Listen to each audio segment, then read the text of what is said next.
본 방송에서 제공하는 투자 정보는 투자 판단에 대한 조언입니다. 방송에서 제공하는 주식의 가치, 가격 상승 및 하락에 대해서는 방송사에서 보장하지 않습니다. 실시간 정보 브리핑입니다. 첫 번째 소식입니다. 윤석열 대통령이 캐나다 총리와 전화 통화를 갖고 안보 방산 협력, 북한의 러시아 파병 문제 등에 대한 의견을 교환했습니다. 특히 윤 대통령은 북한군의 우크라이나 실제 전선 투입이 예상보다 빠른 속도로 이루어질 수 있다는 엄중한 상황이라고 하면서 양국이 국제사회와 함께 협력하고 단합된 대응을 이어가자고 강조하기도 했습니다. 두 번째 소식입니다. 서울시가 강남 GBC, 잠실 스포츠 마이스 복합공간 조성 등 대규모 개발의 주요 수단으로 기능하는 특별계획구역을 활성화하기 위한 제도를 대폭 손봅니다. 590여 개 중 절반 이상은 사업이 추진되고 있지 않다는 점을 감안해서 사업 미추진 구역은 일정 시간이 지나면 특별계획구역에서 해제하기로 했습니다. 동시에 지정구역들의 사업 추진 속도를 가속화하기 위한 창의적인 개발안은 제시합니다. 세 번째 소식입니다. 애플이 내년 출시할 아이폰 17의 초기 생산을 인도에서 진행한다는 보도가 나왔습니다. 그간 애플은 공급 안정성이 중요한 초도 생산 과정은 중국에서 확립한 후 타지로 이전해왔습니다.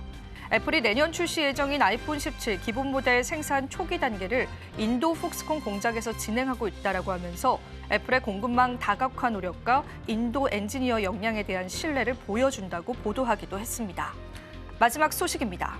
엔비디아의 대항마인 AMD가 3분기 호실적을 기록했습니다. 하지만 향후 실적 전망에 대한 우려가 발목을 잡았습니다.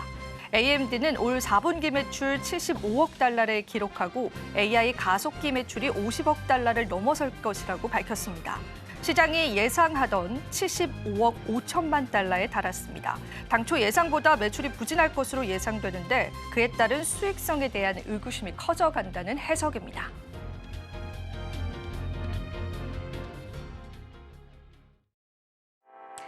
시청자 여러분 안녕하세요. 오늘장 내일장 오늘도 여러분들에게 인사드리고 있습니다. 자, 우리 지수는 오늘 시장에서도 약세를 나타내고 있는 흐름인데요.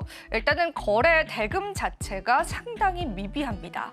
코스피, 코스닥 모두에서 4조에서 3조 가량의 거래 대금이 현재 측정되고 있는 시점인데 시장에 관한 수급들이 제한적이기 때문에 테마주들이 계속 연이어서 장세를 이어가고 있습니다. 자, 우리가 이 시장에 관한 전략들을 세워보고요. 앞으로 시장에 관한 또 전략들도 세워보셔야 할 것 같습니다. 자, 오늘도 저희가 마감 시장까지 여러분들에게 촘촘한 전략들 하나하나 체크해드리도록 하겠습니다. 자, 그렇다면 지금 현재 시장 상황 저와 함께 바로 한번 체크해보도록 하겠습니다. 자, 오늘 코스피, 코스닥 모두 다 약세 흐름을 나타내주고 있습니다. 특히나 코스피 지수는 1% 넘는 낙폭세를 보여주고 있고요. 코스닥 지수는 현재 구간에서 0.5%가량 하락합니다. 자, 일주 흐름 살펴볼까요? 자, 오늘 코스피 지수 같은 경우에는 오히려 장 초반이 조금 더 강세였고요. 장 후반 들어서 계속되는 매도 물량 출현되면서 현재 구간에서 장중 저점을 찍은 이후에 살짝의 반등을 보여주고 있습니다. 현재는 1% 넘는 낙폭세 보여주고 있습니다. 코스닥 일주 흐름도 바로 한번 살펴보겠습니다. 자, 코스닥 같은 경우에는 오늘 시장에서 역시나 마찬가지로 전강 후약의 형태를 보여주고 있는데요. 계속되는 외국인들의 매도가 좀 짙어지고 있다는 부분들이 이 코스닥 시장을 끌어내리고 있습니다. 현재는 0.5%가량 하락합니다. 자, 수급 보겠습니다. 오늘 시장에서의 수급은요, 어제와 크게 다르진 않습니다. 다만 기관들의 122억 원의 매수세가 들어왔지만요, 외국인은 3,900억 원이나 현재 덜어내는 흐름이고요. 오늘 전반적인 업종, 특히나 대형주에 관한 매도세가 좀 눈에 띄기 때문에요. 지수의 하방을 우리가 조금 더 열어두고 시장을 대응해 보셔야 될 것 같습니다. 코스닥 수급도 바로 한번 살펴보시죠. 자, 오늘 코스닥 시장에서는 개인만 나홀로 매수하고 있습니다. 현재 928억 원의 매수세 보여주고 있고요. 기관과 외국인은 각각 200억 원 그리고 700억 원 넘게 매도 물량을 보여주고 있습니다. 마찬가지로 오늘 시장에서 일부 테마주에 관한 수급들만 포착되고 있기 때문에요. 앞으로의 하방 가능성들도 열어두고 우리가 체크해봐야 될 것 같습니다. 자, 시가총액 상위 종목 바로 한번 살펴보시죠. 오늘 코스피 시가총액 상위 종목은 혼조 양상 보여주고 있는데요. 삼성전자에 관한 외국인들의 매도가 멈췄나라는 그러한 이야기들 많이 들으셨을 겁니다. 하지만 제가 장중 확인해 보니까요. 외국인은 다시 한번 삼성전자를 매도하는 모습이 확인이 되고 있습니다. 반면 SK하이닉스는 오늘 시장에서 사들이고 있거든요. 그에 따라서 주가의 방향성은 좀 엇갈립니다. 오늘 SK하이닉스는 2%가량 상승하고 있습니다. LG에너지솔루션은 상승하고 있는데요. 오늘 삼성 SDI의 실적이 굉장히 좋지 않게 나왔습니다. 이에 관한 영향으로 풀이를 해봐야 할지 많은 의문이 남는 시점입니다. 현재는 0.6%가량 상승하고 있습니다. 자, 오늘 현대차도 쉬어가고요. 삼성 바이오로직스와 같은 제약바이오주들도 쉬어가는 흐름 연출되고 있습니다. 자, 6위부터 10위도 바로 한번 살펴보시죠. 6위부터 10위 종목군들은 일제히 하락세를 나타내고 있습니다. 자, 오늘 시장에서 금융주에 관한 매도도 좀 눈에 띄는 시점이고요. 그리고 지금 시총 10위에 다시 한번 포스코홀딩스가 올라왔습니다. 그만큼 고려 아연에 관한 낙폭이 컸다라는 건데요. 경영권 분쟁에 관한 이슈들 계속 부각을 받고 있지만 다시 한번 우리가 고심해볼 시점인 것 같습니다. 오늘 시총 10위로 포스코홀딩스 다시 한번 올라왔다라는 부분들 체크해 보시면 좋겠습니다. 자, 코스닥 시장 넘어가 보겠습니다. 1위부터 5위 종목 바로 한번 살펴보시죠. 전 종목 하락하고 있습니다. 사실 장 초반에 제약바이오주에 관한 일부의 수급은 포착이 됐거든요. 근데 장 중반 들어서는 제약바이오주들도 다시 한번 약세를 나타내면서 알테오진이 1% 넘는 하락세 보여주고 있고요. 자, 오늘 2차 전지도 약하죠. 에코프로 형제들 일제히 하락하는 흐름 보여주고 있습니다. HLB와 리가캠 바이오 역시도 오늘 시장에서 쉬어가는 흐름 보여줍니다. 자, 6위부터 10위도 바로 살펴보겠습니다. 자, 오늘 6위부터 10위도 일제히 하락하는 흐름 보여주고 있는데요. 일단 얼마 전에 제가 클래시스에 관한 좋은 증권사 리포트들도 소개를 해드렸습니다. 오늘 볼륨어가 출시가 되면서 성공적인 런칭 쇼를 열었는데요. 그에 따른 차익 실현 매물이다라는 그런 의견도 나오고 있습니다. 오늘 시장에서 클래시스도 3% 넘게 쉬어가는 흐름입니다. 엔캠과 같은 2차 전지 관련주들도 당연히 오늘 시장에서 하락하는 흐름 보여주고 있고요. 민호공업도 오늘 시장에서 1% 넘는 낙폭세 보여주고 있습니다. 자, 전반적인 시가총액 상위 종목군들 파란불 많이 보이고 있습니다. 거래 대금이 상당히 적다라고 보시면 되겠습니다. 저희 방송에서 제공해드리는 정보는요. 투자 판단에 대한 조언일 뿐입니다. 가치 판단과 상승 하락 보장하고 있지는 않다라는 점 다시 한번 유의 부탁드립니다. 또한 서울경제TV와 서울경제신문은요. 당사 브랜드입니다. 당사 사채가 피해 사례 늘고 있기 때문에 이 부분도 유의해 주시면 감사하겠습니다. 그리고 저희 방송 유튜브 통해서 여러분 신청하실 수가 있습니다. 많은 참여 부탁드리도록 하겠습니다. 자, 그럼 마감 시장까지 저희와 함께 전략 챙겨보셔야겠죠. 저희 본격적으로 한번 달려볼까요? 오늘장 내일장 1부 출발합니다.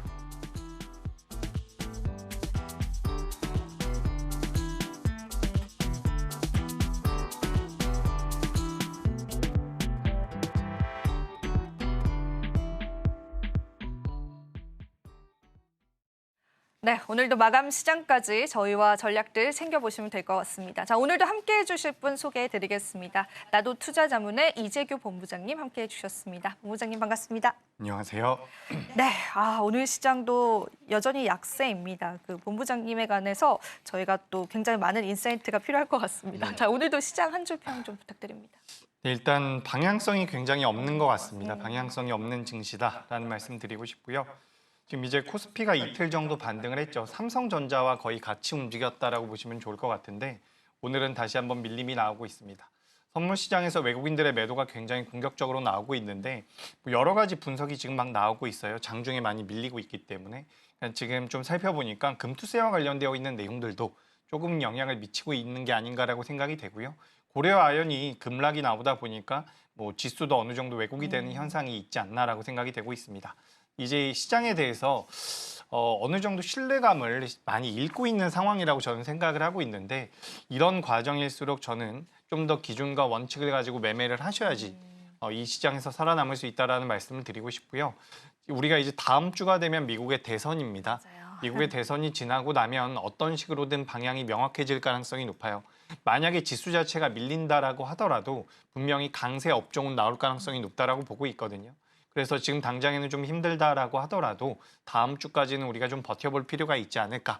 그리고 최근 이제 신용 잔고가 조금 올라왔다라는 이야기가 있지만 우리가 과거에 신용 잔고가 어느 정도 피크를 찍고서 꺾이는 수준. 그러니까 그때가 이제 단기적인 지수의 고점이다라고 생각을 하실 수가 있는데 지금 이제 신용 잔고가 그렇게까지 많이 올라오진 않았거든요. 그래서 지수 반등은 좀 더 이어질 수 있다라는 말씀을 드려보면서 오늘도 굉장히 중요하고요. 주간 단위로 봤을 때 금요일까지 우리 코스피 기준으로 2,600포인트 정도는 지켜주는 게 굉장히 중요합니다. 그래서 이제 우리가 금요일까지 좀 지켜볼 필요성이 있다라는 말씀드리고 방향성이 없는 국내 증시라고 말씀드렸는데 지금 뭐 반도체라든지 2차 전지 나쁘진 않은 것 같아요. 그렇다라고 해서 시장을 이끌어갈 만큼의 힘은 없다. 네. 그렇죠. 힘이 없거든요. 그렇기 때문에 오늘도 보시면 아시겠지만 경영권 분쟁과 관련돼서 뭐 한미사이언스라든지 뭐 예림당 같은 기업들이 변동성이 굉장히 크죠. 고려아연도 마찬가지고. 근데 이제 우리가 좀 정상적이거나 평범한 시장에서는 이런 종목군들이 생각보다 힘이 약하거든요.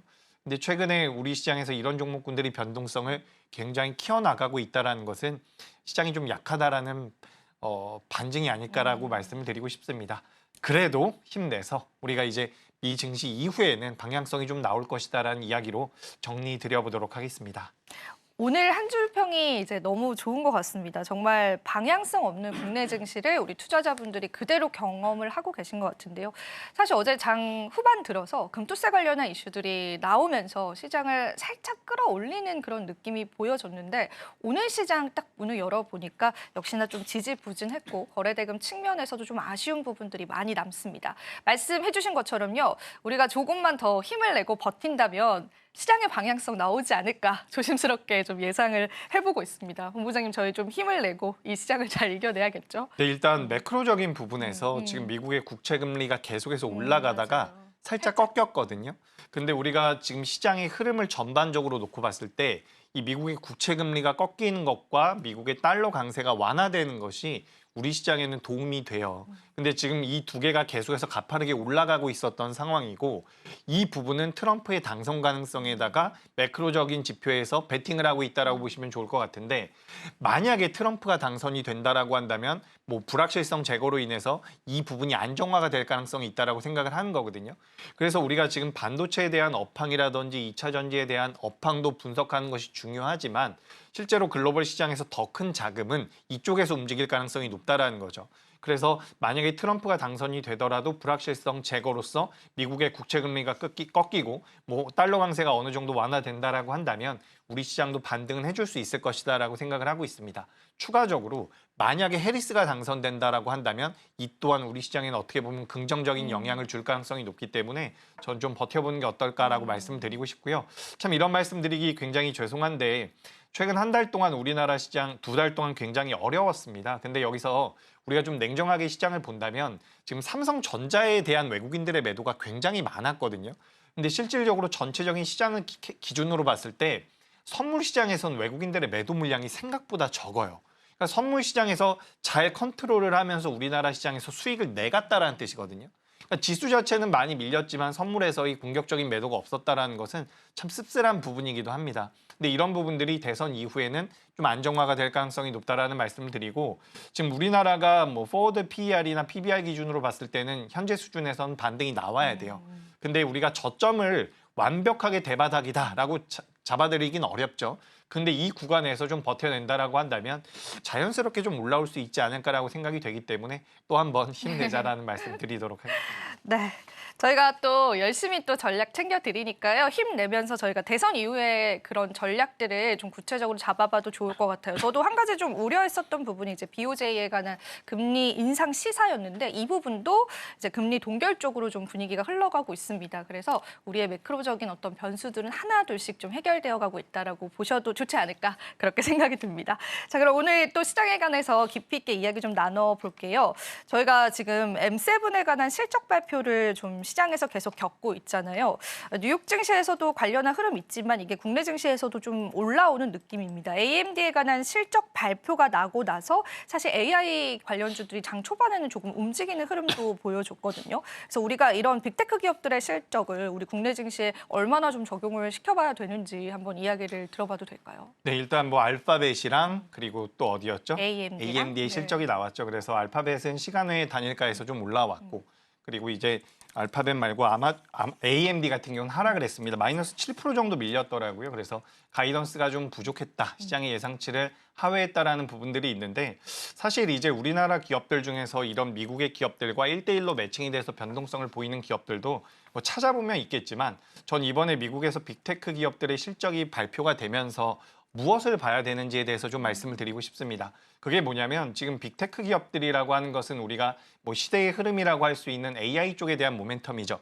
이 AI 쪽을 통해 가지고 어느 정도 수익 창출을 하고 있는지, 그리고 앞으로 이 AI 쪽에 대해서 얼마나 투자를 하는지, 우리가 자본적 지출이라는 단어가 있습니다. 캐펙스라고 이야기를 많이 하죠.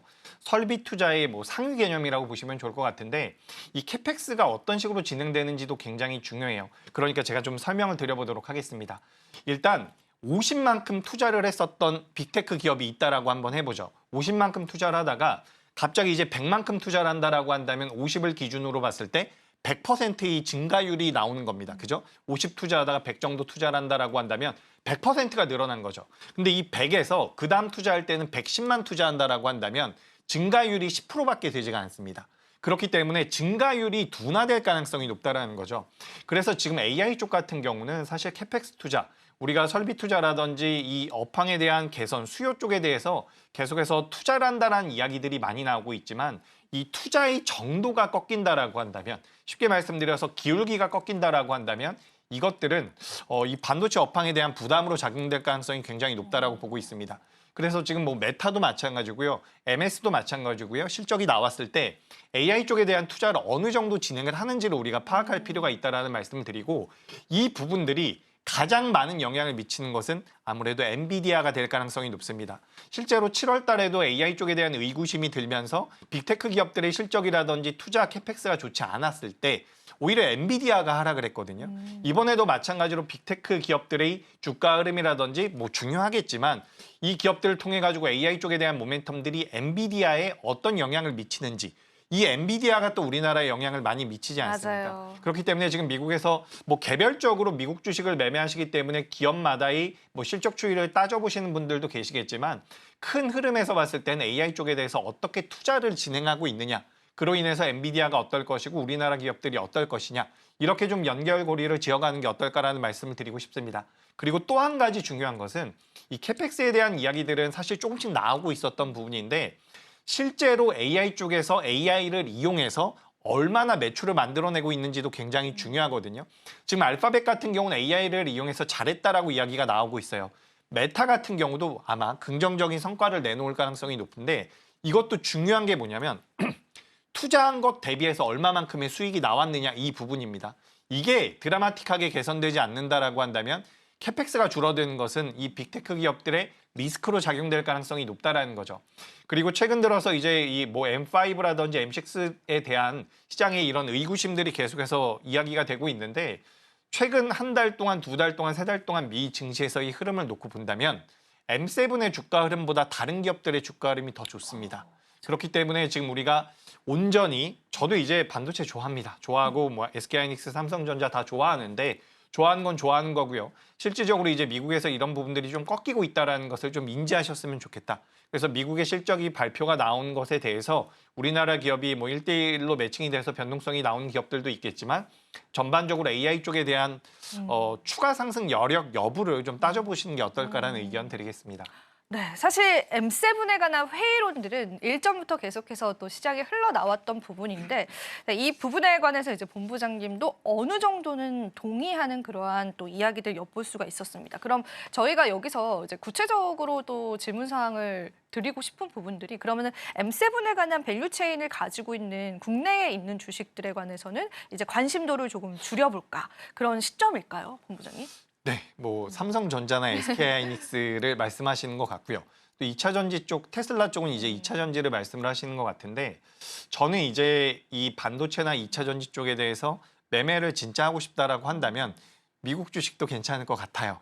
그리고 이제 우리나라 기업들 같은 경우는 아무래도 미국 주식을 많이 따라다니다 보니까 상대적으로 좀 느린 감이 있기 때문에, 저는 지금 이제 이 업종군들 내에서, 그러니까 AI라든지 2차 전지 쪽, 2차 전지라고 하긴 좀 그러네요. 뭐 전기차 쪽 같은 경우는 전반적으로 우리나라 기업들의 메리트가 조금 떨어지지 않나라고 생각을 하고 있습니다. 그러니까 우리가 쉽게 설명을 드려보자면, 예를 들어 가지고 오늘 무슨 A라는 테마주가 움직였다라고 한번 가정을 해보겠습니다. 그럼 대장주가 있고요. 늦게 따라가는 종목이 있겠죠.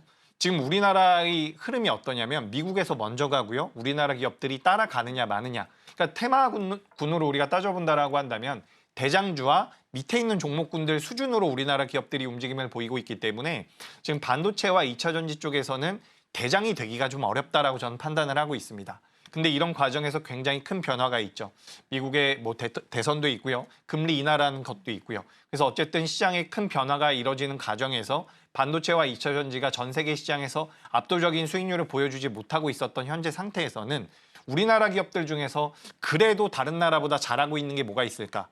최근에 뭐 방산 ETF가 전 세계적으로 가장 좋은 수익률이 나왔다라고 이야기가 되죠. 굉장히 아이러니한 부분입니다. 전 세계 주요국들 중에서 주요국에 상장되어 있는 ETF 상품 중에서 우리나라 방산 ETF가 가장 많이 올라왔다라고 합니다. 이런 부분들을 고려해 본다면 반도체와 2차 전지는 일단 좀 늦었다라고 생각을 하고 있고 메리트도 좀 반감될 가능성이 높습니다. 잘 한번 생각을 해보세요. 지금 만약에 엔비디아가 꺾인다, 테슬라가 꺾인다라고 한다면 우리나라 기업들은 정말 힘이 없을 수도 있거든요.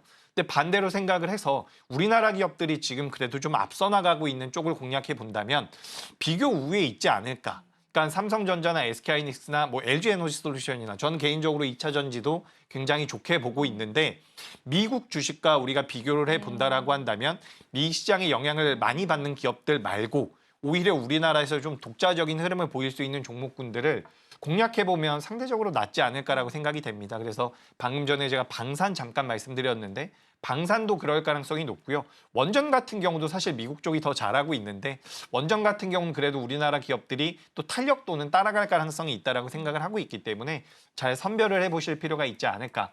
그래서 이제 반도체나 2차 전지 같은 경우는 워낙 큰 섹터다 보니까 변동성이 외국계 자금이 들어오지 않는다면 제한적일 가능성이 높아요. 근데 외국인들이 반도체를 매수한다라고 한다면 엔비디아를 매수하고 TSMC를 매수하겠죠. 그런 관점에서 본다라고 한다면 살짝 이번에는 우리나라 기업들이 살짝 뒤처졌다. 그래서 테마주로 본다면 대장주와 그렇지 않은 종목이 있다라고 한다면 우리나라 반도체와 2차 전지는 그렇지 않은 쪽에 좀 포함이 될 가능성이 높기 때문에 글로벌 시장에서도 어느 정도 영향력이 있고 좀 앞서 나간다라고 볼 수 있는 우리나라 기업군들이나 업종군 뭐 당장에 잘 생각이 나진 않는데 일단 방산 네. 쪽이 그래도 좀 메리트가 있지 않나라는 의견 드리도록 하겠습니다.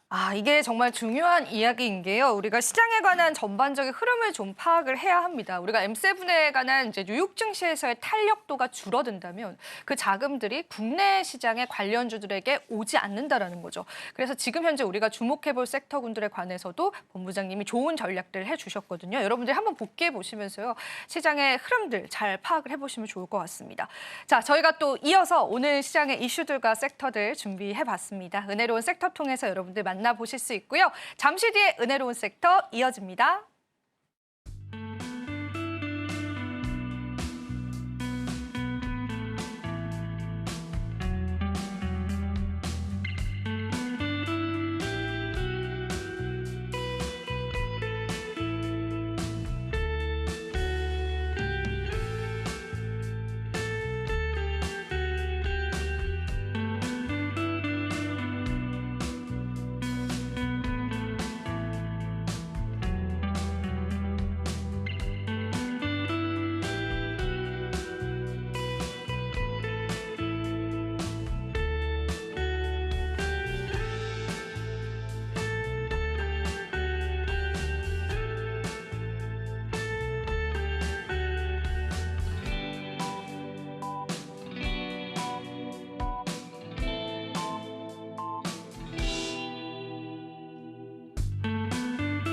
네, 은혜로운 섹터 장은희입니다. 간밤부터 시작해서 이번 주 내내 빅테크 기업들의 실적 발표가 예정이 되어 있는데요. 일단 시간 외에서 실적 발표를 내놓고 희비가 엇갈린 쪽에 있는데 어떤 이야기였는지 자세하게 살펴보도록 하겠습니다. 여러분, 매도 먼저 맞는 게 낫죠. 그래서 AMD부터 한번 준비를 해봤습니다. AMD 같은 경우에는 엔비디아의 대항마라고도 불리고요. 엔비디아의 미리 보는 성적표라고도 불립니다. 어땠냐? EPS는 시장 예상치를 부합했고요. 매출액은 소폭 상회를 했습니다. 그럼에도 불구하고 게이밍과 가이던스가 상당히 부진했습니다. 특히 게이밍 같은 경우에는 전년 동기 대비해서 69% 떨어지면서 시장 예상치를 크게 하회하는 움직임 가져가기도 했고요.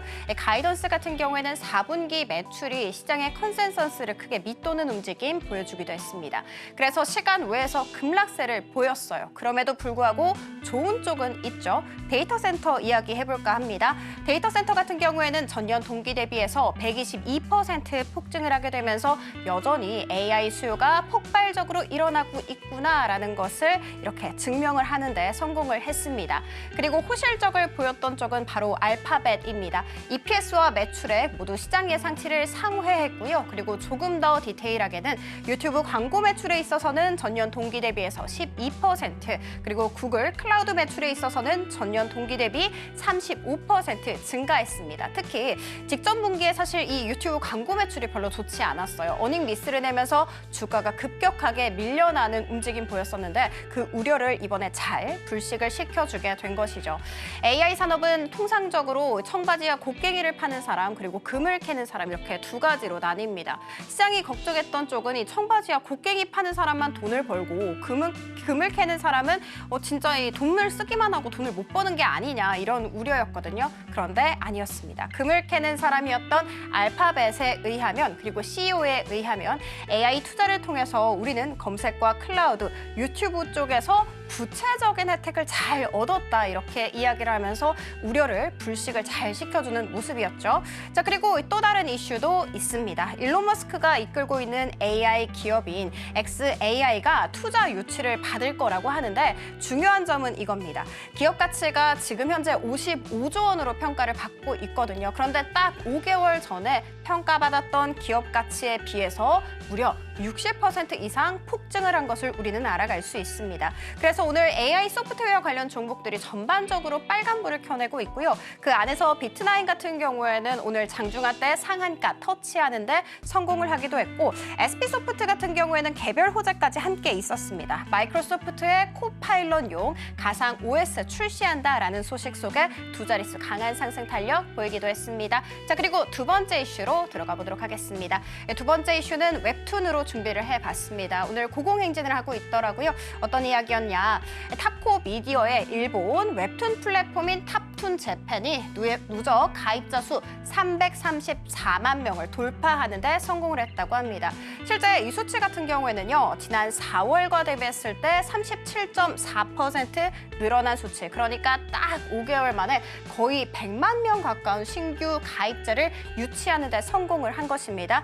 이뿐만이 아닙니다. 수성 웹툰의 자회사인 투믹스 같은 경우에는 11개국의 언어로 K-웹툰 플랫폼을 운영하고 있거든요. 이쪽도 굉장히 좋았습니다. 글로벌 누적 회원이 6천만 명을 돌파하는 데 성공을 했습니다. 2년 사이에 2천만 명이나 가파르게 증가를 하고 있었던 것이죠. 이렇게 좋은 실적을 꺼내놓을 수 있었던 이유도 함께 살펴봐야 될 텐데요.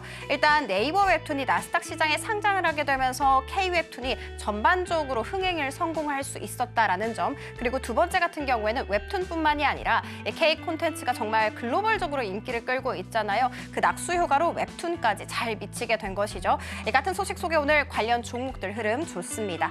탑코 미디어 같은 경우에는 장중 한때 상한가 터치하는 데 성공을 했지만 수성 웹툰 같은 경우에는 장중 한때 약세를 보이기도 했거든요. 그런데 제가 방금 보니까 상승 전환하는 데 성공을 했더라고요. 키다리 스튜디오 너무나도 요즘 좋습니다. 3거래일 연속해서 상승세 잘 이어가고 있고요. 특히 오늘 같은 경우에도 두 자릿수 강한 상승 탄력 나오고 있습니다. 이슈 정리해봤으니까요. 국내 테마 탑3 들어가 보도록 할게요. 일단 최상단에 이름을 올리고 있는 쪽은 우크라이나 재건입니다. 윤 대통령이 캐나다 총리와 전화를 했다고 하더라고요. 전화 내용 살펴봤더니 조만간 캐나다에서 개최되는 회의가 있을 예정인데 이 회의에 우크라이나 재건 지원 정부 대표를 보낼 것을 약속했다고 합니다. 그리고 트럼프 트레이드가 계속해서 이어지고 있는 상황이죠. 트럼프 미디어낸 테크놀로지 같은 경우에는 3거래일 연속해서 급증세를 보여주면서 한 달 전 종가와 비교했을 때 4배 이상 폭증했다고 합니다. 그래서 오늘 관련 종목들 흐름 상당히 좋고요. 두 번째는 게임 들어가 보도록 하겠습니다.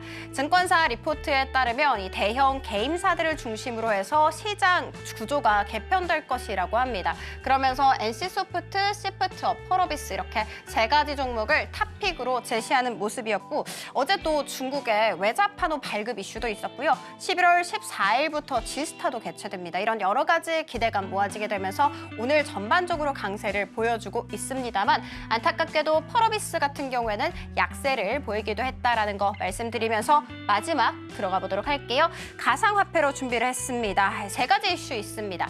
비트코인이 어제 7만 1,000달러를 돌파했다라면서 제가 막 호들갑을 떨었거든요. 그런데 딱 하루 만에 2,000달러까지 더 오름세를 보여주면서 7만 3,000달러까지 돌파를 했습니다. 즉 사상 최고치에 거의 근접해 있는 상황이고요. 두 번째는 미국 현물 비트코인 ETF 같은 경우에는 이번 달에만 36억 달러의 순유입액을 기록했다라는 소식. 그리고 마지막 세 번째 같은 경우에는 블룸버그 통신에 의하면 옵션 거래자들이 대선에서 누가 이기든 상관이 없이 11월 말이 되면 비트코인이 8만 달러를 돌파할 수 있을 것이다 라면서 베팅액을 늘리고 있다고 합니다. 이 같은 소식 속에 오늘도 가상화폐 관련 종목들 떠들썩하게 움직임 보여주고 있고요. 이 안에서는 T사이언티픽이 가장 강한 상승세 보여주고 있습니다. 은혜로운 섹터 장은이었습니다.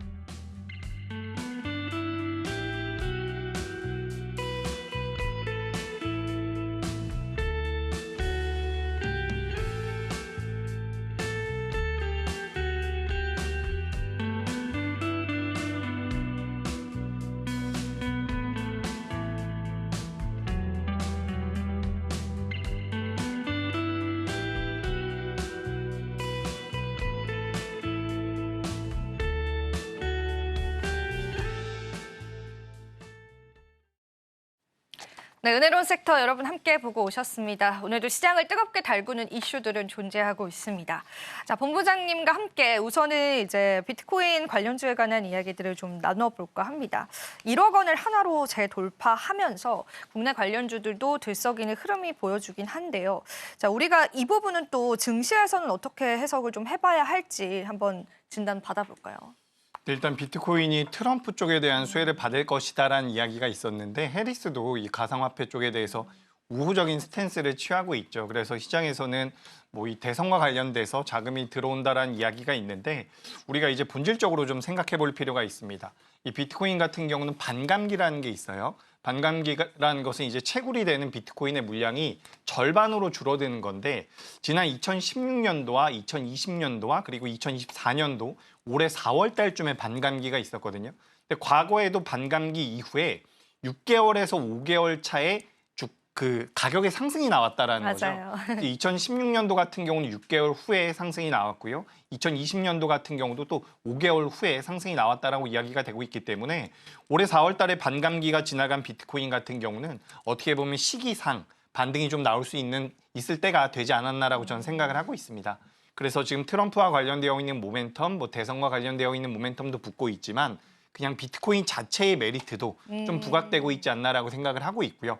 우리가 좀 더 나아가 보자면 지금 미국과 중국이 사이가 안 좋죠. 네. 그래서 미국 같은 경우는 달러를 계속해서 달러라는 것이 있기는 하지만 이제 중국 같은 경우는 이 달러의 입지를 좀 빼앗아 오고 싶어서 이 디지털 금이라고 하고 있는 비트코인에다가 투자를 많이 할 수도 있다라는 이야기가 나오고 있거든요.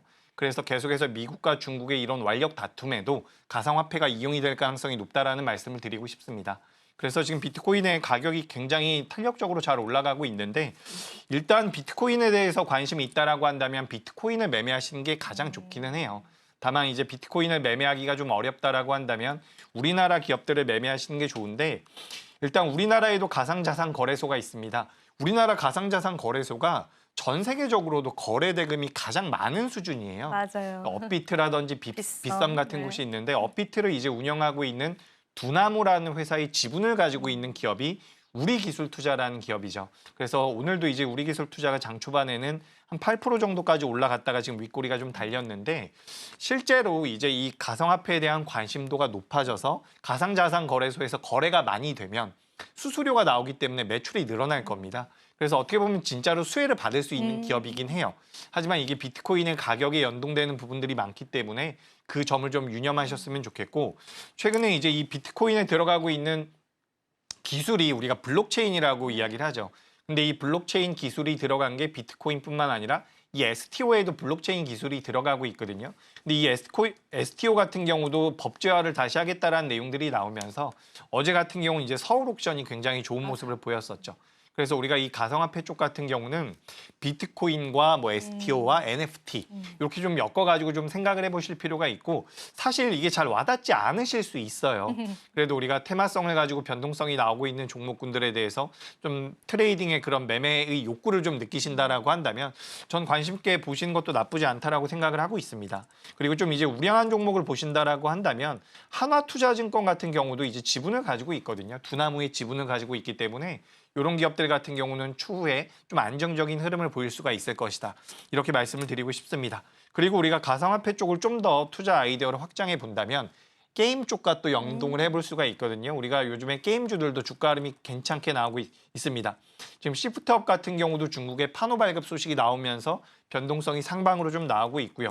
오랜만에 이제 NC소프트 같은 경우도 고점대에서 올라오면서 주가 흐름이 나오고 있는데 오늘 보시면 오랜만에 컴투스라는 기업이 탄력적인 모습을 보이고 있습니다.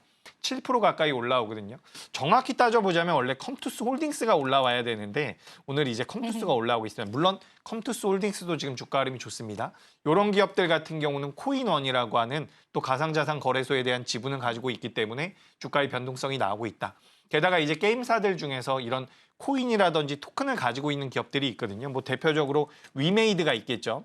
이런 기업들 같은 경우도 어떻게 보면 투자 아이디어의 확장으로서 우리가 좀 관심 있게 볼 수 있지 않을까. 그래서 게임주들도 올라올 때가 됐고요. 최근에 이제 제가 지난 시간이었나요? 엔터주도 좀 말씀드렸는데 엔터, 게임, 오늘 이제 웹툰도 움직이죠. 이런 쪽이 이제 그동안 시장에서 관심이 굉장히 없었던 부분인데 올라오기 시작을 하니까 뉴스가 붙죠. 그래서 이런 종목군들에 대한 관심은 필요하지 않을까라는 의견 드리겠습니다. 네, 비트코인 강세에 따라서 우리가 어느 섹터까지 관련주들을 확장해 볼 수 있을지에 관한 해답을 좀 주신 것 같습니다. 참고로 PAC라고 하는 암호화폐 자선단체가 있는데요. 이 암호화폐 자선단체의 정치 자금이 굉장히 많이 흘러갔다고 합니다. 양 후보에 다 흘러갔기 때문에 이게 정치적인 영향력들을 계속 받는 것 같고요. 대선 이후에도 이런 영향력들을 계속 행사할 수 있다는 부분들도 지금 거론이 되고 있습니다. 그래서 비트코인을 비롯한 암호화폐 시장에 관한 흐름들, 우리가 마냥 단기적으로 볼 만한 부분은 아니지 않을까 조심스럽게 좀 의견을 덧붙여 보도록 하겠습니다. 자, 그래서 우리가 또 계속되는 이야기 좀 이어갈 텐데요. 일단 또 제약바이오주에 관한 이야기들도 한번 체크를 해보면 좋을 것 같습니다. 제가 또 비만약, 위고비 관련한 사망 사례도 오늘 좀 기사를 보면서 이게 사실 췌장암에 굉장히 좀 안 좋을 수 있다라는 의견은 봤는데 이 부분이 제약바이오 섹터 또 비만치료제 섹터에 영향을 좀 줄 수 있을까요? 일단 큰 영향은 없지 않을까라고 생각을 하고 있습니다. 이제 굉장히 안타까운 일이긴 하지만 뭐 시장 자체가 계속해서 성장을 하는 부분이기 때문에 우리가 크게 의미를 부여하기는 좀 어렵다. 다만 최근에 이제 제약바이오 업종들 자체가 생각보다 좀 약하죠. 그래서 이제 제약바이오에 대해서 이제 꺾일 것이냐 이런 이야기들도 많이 있는데 또 어제 같은 경우는 치매와 관련되어 있는 종목군들이 급등이 나왔거든요. 지금도 보시면 이제 피플바이오 같은 경우 어제 상한가에 들어갔고 오늘은 한 4% 정도 빠지고 있는 상황인데 우리가 지금 제약바이오 같은 경우도 제약바이오 업종 내에서 굉장히 많은 종목군들이 순환이 되고 있는 부분들이 있거든요. 근데 여기서 이제 우리가 상반기 때부터 알테오젠이라든지 꾸준히 우상향을 해왔었던 기업들처럼 추가적으로 우상향을 할 것이냐라고 한다면 살짝 우리가 경계는 필요할 것 같습니다. 다만 전 아직까지는 제약바이오가 조정을 받으면 오히려 매수의 기회가 맞지 않을까. 그러니까 우리가 이렇게 생각을 하시면 좋을 것 같아요. 예를 들어 가지고 올해 1월 달에 HD 현대일렉트릭이 올라가다가 빠집니다. 그럼 그때 매수했다라고 한다면 2월 달, 3월 달 계속해서 좋았겠죠. 지금 제약바이오 같은 경우도 계속해서 올라온 구간에서 일단은 일시적인 눌림목이라고 저는 생각을 하고 있거든요. 근데 여기에서 만약에 저는 좀 밀리면 경계는 필요하지만 매수의 기회라고 보고 있는 이유가 지금 미국에서 다시 한번 B컷에 대한 이야기가 나오고 있어요. 그러니까 미국에서 금리 인하를 정상적으로 혹은 계획대로 진행을 한다라고 한다면 다시 한번 제약바이오 쪽으로는 자금이 들어올 가능성이 높습니다. 그러니까 제약바이오를 우리가 완전히 덮어놓을 수가 없는 게 앞서 말씀드렸던 것처럼 뭐 치매라든지 비만이라든지 정말 많은 섹터들이 있거든요. 근데 이쪽 소테마 쪽에서 계속해서 선순환이 된다라고 한다면 올라올 가능성이 높은 거죠. 제가 지난 시간이었나요? 우리가 지금 뭐 ADC도 많이 올라왔고요. CDMO도 많이 올라왔고 바이오시밀러도 많이 올라왔는데 줄기세포는 많이 안 올라왔습니다라는 말씀 드렸거든요. 기억납니다. 그래서 뭐 이 네이처셀 같은 경우는 줄기세포로 엮이고 있는 것은 아니지만 네이처셀 같은 경우도 우리가 줄기세포 관련주로 많이 분류를 합니다. 그러니까 이제 소테마 쪽에서 계속해서 변동성이 나오고 있다는 거죠. 치매 쪽 같은 경우도 더 보실 필요가 있다는 말씀을 드리고 싶고, 그런 관점에서 본다라고 한다면 전 여전히 전통 제약사 같은 경우는 상승 여력이 많이 남아있다라고 보고 있으니까 제약바이오 쪽은 저는 긍정적인 의견, 그리고 비만 쪽에 대해서 아까 말씀을 하셨는데 쪽은 이제 조금 이제 걱정이 되긴 하죠. 근데 구조적인 성장은 이어질 겁니다. 다만 주가 흐름상 굉장히 단기간에 많이 올라온 기업들, 수익이 나고 계시다라고 한다면 저는 챙기시는 관점이 맞지 않을까라는 의견 드리겠습니다. 네, 쭉 설명을 해주셨는데 한 가지 조금의 의문점이 드는 부분요, 본부장님. 사실 이제 국채 금리가 이제 지금 미국에서 급격하게 상승하고 있는 부분들이라든지, 혹은 이제 트럼프가 될 경우에 인플레이션이 다시 올 수 있다라는 뭐 그런 부분들에 제약바이오주들이 악영향을 끼치지는 않을까, 그런 부분들 좀 생각이 드는데, 그렇죠. 단기적인 악재일까요? 이런 부분들은? 네, 그래서 저도 그게 사실 걱정이 되거든요. 네. 가장 경계할 부분이 그거 같은데, 앞서 말씀드렸던 것처럼 우리가 대선이 끝나고 나면 좀 더 윤곽이 나올 것 같거든요. 그래서 뭐 대선 이후에, 그러니까 트럼프가 지금 진행하고자 하는 모든 정책적인 방향이 인플레이션을 자극하는 부분입니다. 물가를 자극해서 물가가 올라간다는 거죠. 그러면 금리 인하를 할 수가 없거든요. 금리 인하를 하지 않는다라고 한다면 그동안 금리 인하에 대한 기대감으로 상승을 했었던 제약바이오는 타격을 받을 가능성이 네. 높겠죠. 하지만 지금 절대 기준금리라고 할 수 있는 이 금리 자체가, 절대적인 수치 자체가 굉장히 높아요. 그렇기 때문에 금리 인하는 저는 결국에는 진행이 될 것이기 때문에 약간의 해프닝이나 약간의 눌림목으로 보고 있는 상황인데, 어쨌든 트럼프가 당선이 된다라고 한다면 방금 전에 앵커님께서 말씀하신 것처럼 미국 국채 금리가 올라가고 달러 강세가 이어지면서 금리 인하가 연기가 될 수가 있어요. 연기가 되면 제약바이오의 상승 시기는 늦어질 가능성이 높습니다. 그러니까 저는 완전히 제약바이오가 끝날 가능성은 굉장히 낮다라고 보고 있는데, 늦춰진다라고 한다면 또 주가의 흐름이 둔화될 가능성이 높겠죠. 그러면 이제 개인 투자자분들께서는 또 힘드실 테고, 근데 이제 이런 제가 말씀드린 내용을 좀 감안하시면, 만약에 트럼프가 돼가지고 뭐 채권 금리가 올라가고 달러 강세가 이어지면 제약바이오가 좀 늦을 수 있대. 그걸 만약에 인지하고 하신다라고 한다면 전 그래도 좀 매력적인 섹터가 제약바이오가 아닐까라는 의견 드리겠습니다. 네, 그렇습니다. 또 이 섹터에 있을 리스크들을 우리가 어떻게 대응을 해봐야 할지도 중요할 것 같아서 오늘 본부장님께 추가적인 질문 한번 이어가 봤고요. 자, 그렇다면 이제 본부장님의 원픽 섹터를 한번 살펴보겠습니다. 이렇게 힘없는 시장, 거래대금 없는 시장에서 우리 본부장님 어떤 섹터를 좀 눈여겨보셨을까요? 네, 저는 이게 섹터가 아니라 약간 종목으로 준비를 했어요. 네. 이게 지금 우리나라 반도체도 추가 반등의 가능성이 있고요. 2차 전지 같은 경우도 저도 많이 올라올 거라고 생각을 하고 있는데, 지금 시장 자체가 좀 불안정하죠. 그래서 제가 대선 이후에 좀 보는 게 좋겠다라고 생각을 하고 있는 부분이고, 그래서 이제 종목 기준으로 봤을 때 우상향을 좀 할 수 있지 않을까라고 생각이 돼서 준비한 기업이 아바코라는 기업입니다. 이 아바코라는 기업 아마 오랜만에 들어보시는 분들이 많을 텐데, 뭐 2차 전지 장비와 그리고 디스플레이 장비를 만드는 기업이다 라고 생각을 하시면 좋을 것 같아요.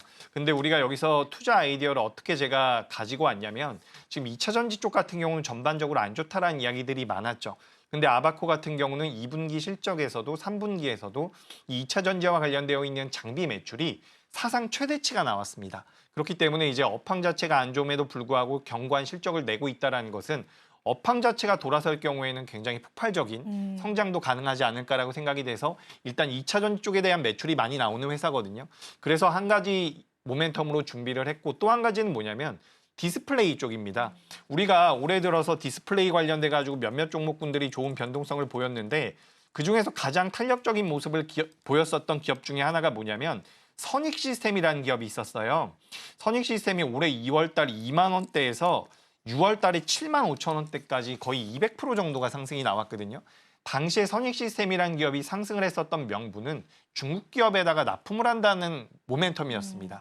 근데 지금 제가 말씀드린 이 아바코 같은 경우도 중국 기업에다가 납품을 할 가능성이 아니라 납품을 따냈다라는 부분이죠. 그래서 중국 기업을 통해 가지고 디스플레이 쪽에 대한 매출이 늘어난다라고 한다면 2차 전지 쪽과 디스플레이 쪽 둘 다 올라올 가능성이 높다라는 부분입니다. 지금 아바코가 시가총액이 2,300억 정도가 되거든요. 근데 이 회사가 지금 가지고 있는 수주 잔고가 5천억 가까이 되고 있어요.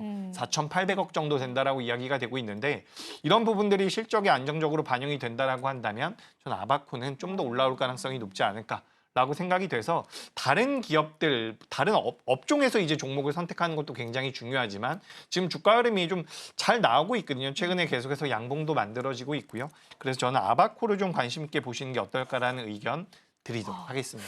네, 근데 이제 디스플레이 관련해서 저희가 또 언급을 해주셨잖아요. 이 OLED 관련해서는 사실 사업적인 전망치들을 굉장히 안 좋게 보는 시각들도 시장에는 있더라고요. 근데 본부장님 개인적으로 이런 부분들은 해소이 될 것이다라고 보세요? 우리가 지난 시간이었나요? 네. 그때 LG 디스플레이랑 LG 이노텍에 이노텍 대해서 이야기하면서. 이야기한 적이 있어요. 맞아요. 제가 당시에도 네. 안 좋다라고 말씀을 네. 드렸죠. 네. 안 좋다라고 말씀드리면서 우리나라 OLED 쪽이 그렇게 메리트가 생각보다 높지가 않다. 왜냐하면 삼성 디스플레이와 LG 디스플레이가 두 회사가 합쳐가지고 7조 정도를 투자를 하는데 중국의 BOE라고 하는 회사가 11조를 투자한다라는 말씀 드렸었거든요.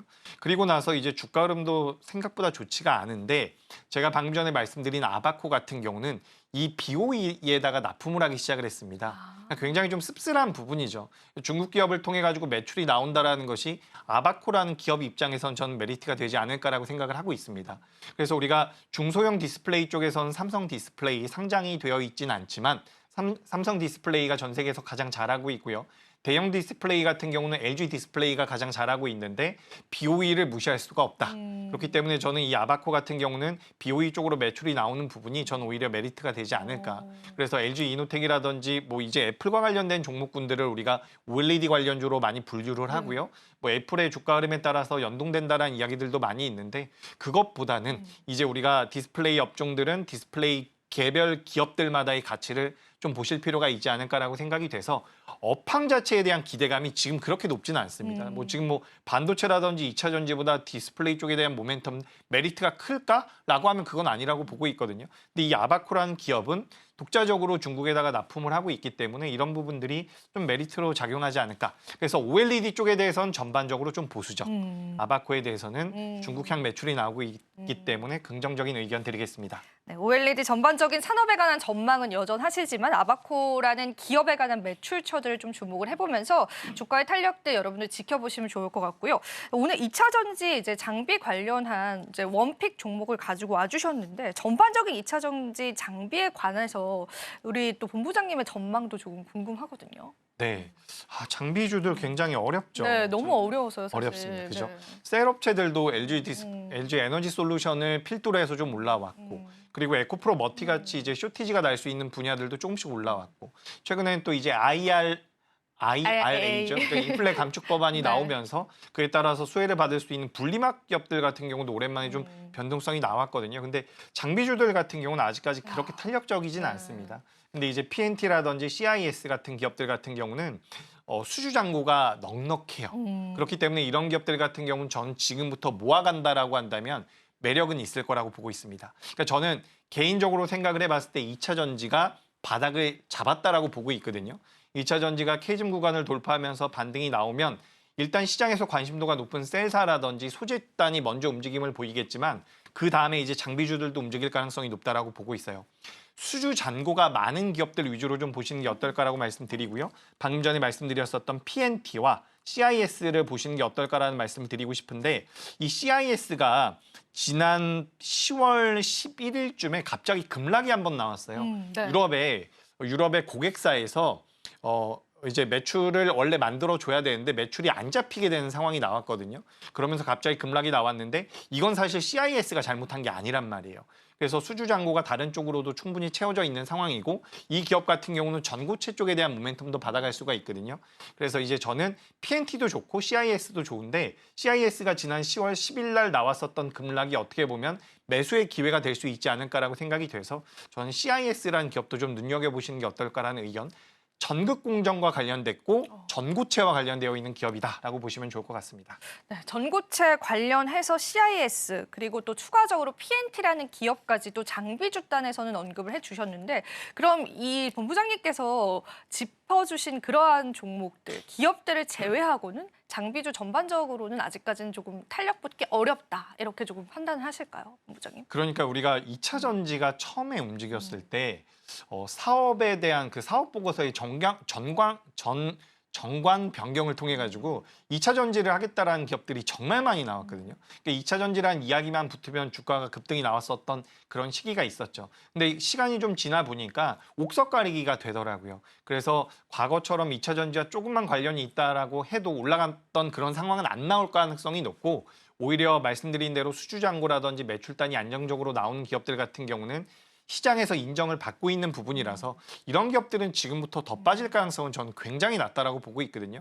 그러니까 좀 이렇게 매출과 영업이익이 잘 나오는 기업들, 수주 잔고를 좀 보시는 게 어떨까라는 의견. 최근에 이제 원자력 쪽에서도 BHI라는 기업이 굉장히 좋은 모습 보이고 있는데, 이 기업도 이제 수주 잔고가 넉넉하거든요. 그래서 2차 전지 장비주들도 수주 잔고가 채워져 있는 기업들 위주로 보시는 게 어떨까라는 의견 드리겠습니다. 네, 선별적인 접근 필요할 것 같습니다. 오늘 도움 말씀 주실 본부장님 감사 인사 드려볼게요. 본부장님 고맙습니다.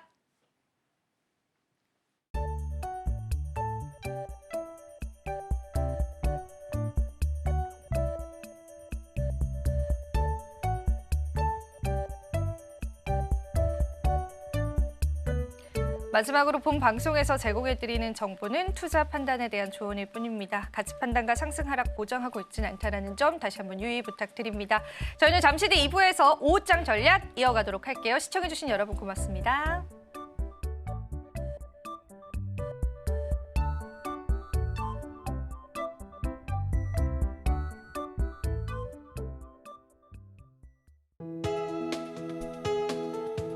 본 방송에서 제공하는 투자 정보는 투자 판단에 대한 조언입니다.